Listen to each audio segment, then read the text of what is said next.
Life insurance and estate planning.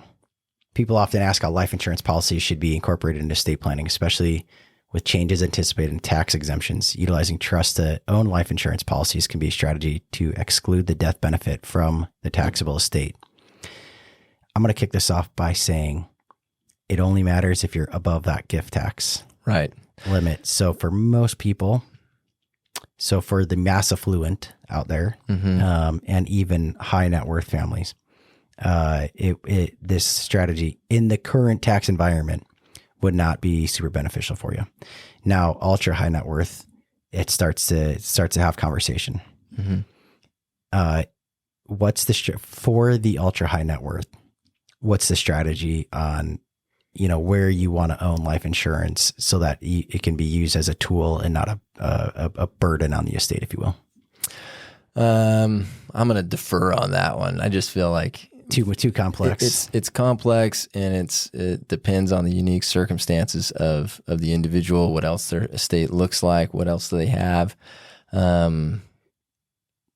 I don't know that I would want to put a general answer out there. That's a great answer, though. I want TikTok to pick that up as just an absolute perfect answer. That when you start dealing in ultra high net worth families, there is a lot of variables, and you do things very customized. There's not, if you can have the concept of that boiled down into a 30-second Instagram, reel, it's probably not what the ultra high net worth people are doing, and it's probably not actually in your best interest. Right. There are trusts. Have you dealt at all with Eyelets, irrevocable life insurance trusts? No, I haven't got into that. They have become significantly less popular with the increase of the gift tax exemption, right? However, there's a kind of a crowd or a demographic of people in the industry that believe that the taxes are going to go up so significantly and everything's going to be taxed out of existence, and you're just going to be taxed out of existence. So do everything you can to get to tax-free money. And to a certain degree, I have some agreements there. I like tax-free money as much as as much as anyone, right? Right. However, it's like currently not exactly the most effective way. And it's kind of, it does cost a lot of money and logistics and stuff to not only initiate, but keep funded and keep open and stuff. So a strategy that if the gift tax comes down significantly or doesn't adjust quick enough for a dramatic increase in inflation, maybe it's worth revisiting. How many times should people update their estate plan? This is a big question people have. Yeah, and this is I like this question because this is one that's generally applicable, not just to high net worth people. You generally should have your estate plan amended, revised, so on, or at least looked at when you've got a major change happening in your life. So a death of a beneficiary, a marriage, a divorce, a new child is born, those types of events are definitely time to come and have your estate plan revisited. Make sure that it says what you think it says. Make sure it accounts for this new scenario that's come up. So, for example, obviously if you have a new child, you want that child to be included in your estate plan. Yeah. Suppose you have a death of a child, maybe that affects how you want the distribution to be. Suppose I'm the person who created the trust and my spouse passes away. And maybe I remarry, something along those lines. That's definitely a scenario where you want to come in and get your estate plan revisited, because now there's the potential of stepchildren, half siblings, and a second spouse bringing additional assets into the estate, all things that add complexity to the estate plan that weren't considered when you did it the first time. Yeah. I think the big question I get a lot of times is, hey, I've moved to a new state. Do I need to get a new estate plan? Yeah. And that's a good question. And I would say not in every case. A lot of people are asking that question kind of because they're wondering, is my estate plan still valid when I've moved to a new state? And the answer is typically yes to that question. However, There are certainly advantages to having an estate plan prepared once you move to a new state.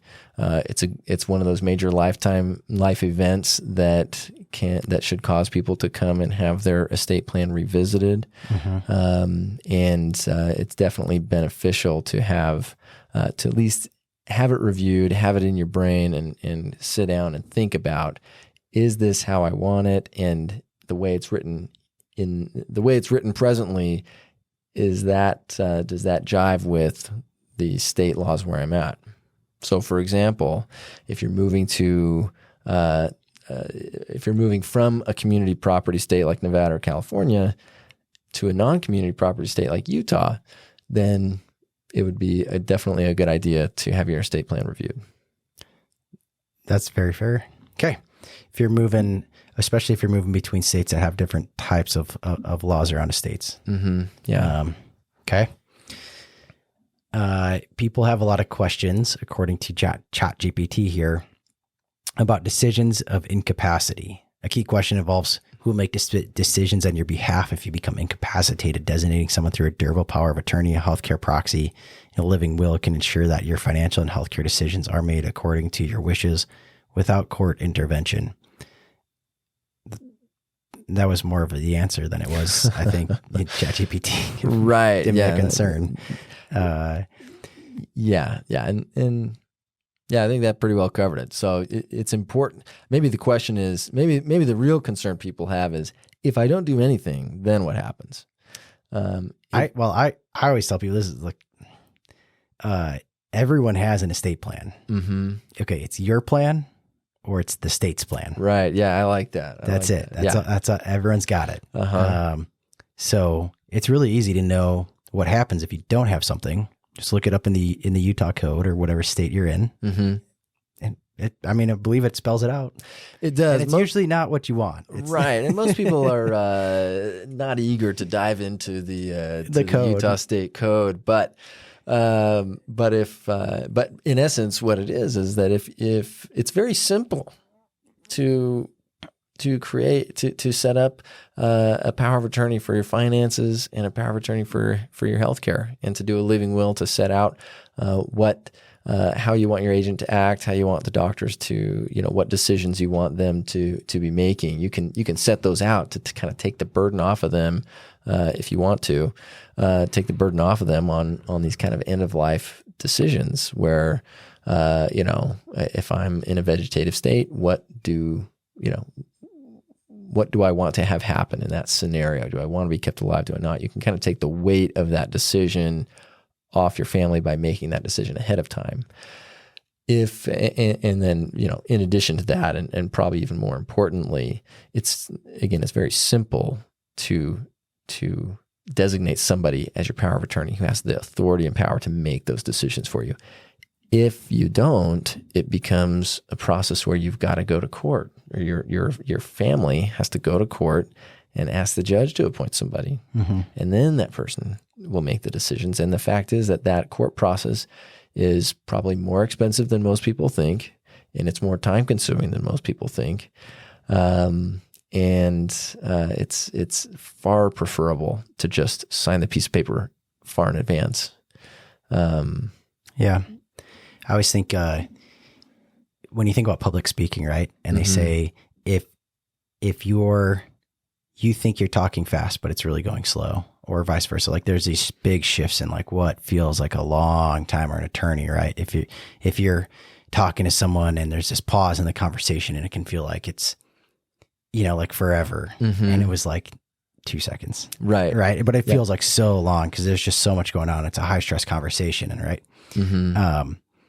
I can only imagine that if you were in a situation where you had a loved one that was, incapacitated in a hospital or whatever, and now you're trying to help them, it's not just like, well, fill out this form online really quick and shoots it over to a judge and they just sign off and you'll be good to go. Like, everything in the world today is so fast normally. Right. But no, it's like you got to call up and, hey, Preston, can you meet with me this week? And, mom or dad is in the hospital, or my spouse or whatever, right? And can't make decisions for themselves. And we need stuff drafted and put together. And then we got to take it to court. And then we got to get them to sign off on it. And then I got to go back. And that time period, I can only imagine is like the same thing, but just like times 100. You know, it's got to feel so long when you are in that moment when you need a durable power of attorney in place or a power of attorney for anything, right? But you don't have one yet. Right. Oh man, it's got to like, I can only imagine the pain that people feel in that situation.